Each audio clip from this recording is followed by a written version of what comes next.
and Flaming Pansy.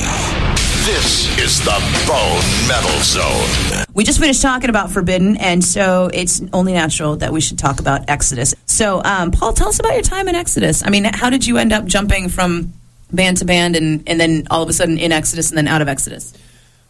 Seems to happen a lot to me, actually. But it was around 2004.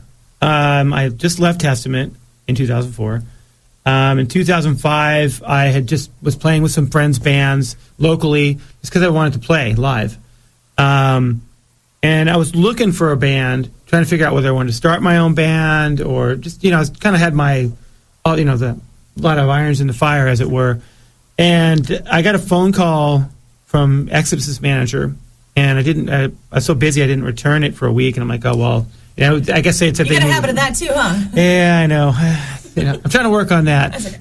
But I called them back, and they said Tom wasn't doing the record of the tour, and so they asked me if I'd be interested in joining. So I picked up some of the new songs. They had a 5-song demo that they recorded with Tom. Picked it up in Berkeley, drove home, and on the way home, I'm like, wow, stuff's pretty damn good. Sat in front of my house, listened to it one more time, and I called Gary, and he asked me if I was in, and I said, yeah, the material was awesome. All the songs made it to the Shovel-Headed Kill Machine record. And when I talked to Gary, the funny thing about it was that he said, 4 of those songs I'm really not sure about. I think I'm going to throw them away, and, one of them I really like. And I'm like, well, which one do you really like, and which one's the ones you're going to throw away? So one of the songs he wanted to throw away was a song called I Am Abomination. And that was a song, I'm like, dude, you're not seriously throwing that one away. And so why? That's my favorite one. I mean, the songs rocked so hard. I was like, I'm in. I want to be part of this. And just so for those of you who don't know anything about Exodus, Gary Holt's one of the heaviest guitar players ever. Totally underrated as far as guitar playing and songwriting, and it's amazing what he does putting Exodus together like he does. Yeah. And Tom Hunting, by the way, is one of the best thrash metal drummers ever. Also very underrated. I left the band. I guess I left the band because it was time for me to move on and do something else. That would be the PC answer to that question. I'm still friends with everybody in the band. Tom actually was wanting to come back to the fold, and this is the real reason, by the way. Tom wanted to come back to the fold, and I'd always said when I joined the band that it was Tom's seat. I told Gary if he ever wants to come back, I'll be glad to step down because I respect him. And Tom had said that he wants to come back to Exodus, so I was like, "Hey, cool," it's Tom's band. With Tom and Gary have this thing together, and it is Exodus.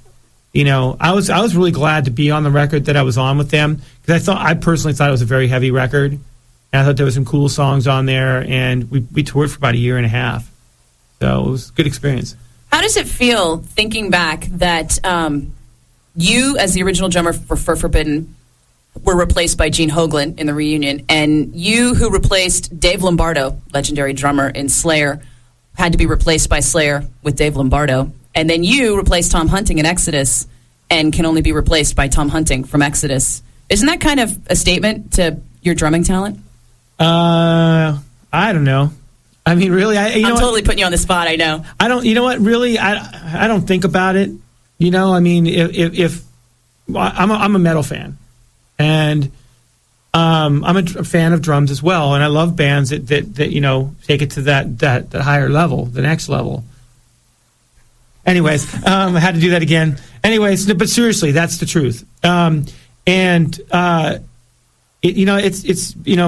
been an honor to be. Make it short. This is the best way to put it. When I was on tour with Exodus, I was standing you stand outside the bus at the end of the show, and people want to meet you and they want to talk to you. And we go on the bus, we change. We always come out and hang with the fans. Every band that I've been in does that. And I like that because you really get to see the appreciation of the people. Well, one time this guy came up, "Hey, dude, can you sign some of my CDs?" I thought I was going to sign like 4 CDs. I don't know. I think I signed like 15 CDs. He had every band I ever played in, and I was going through this pile of CDs, going, "Holy crap! Did I play on this many albums?"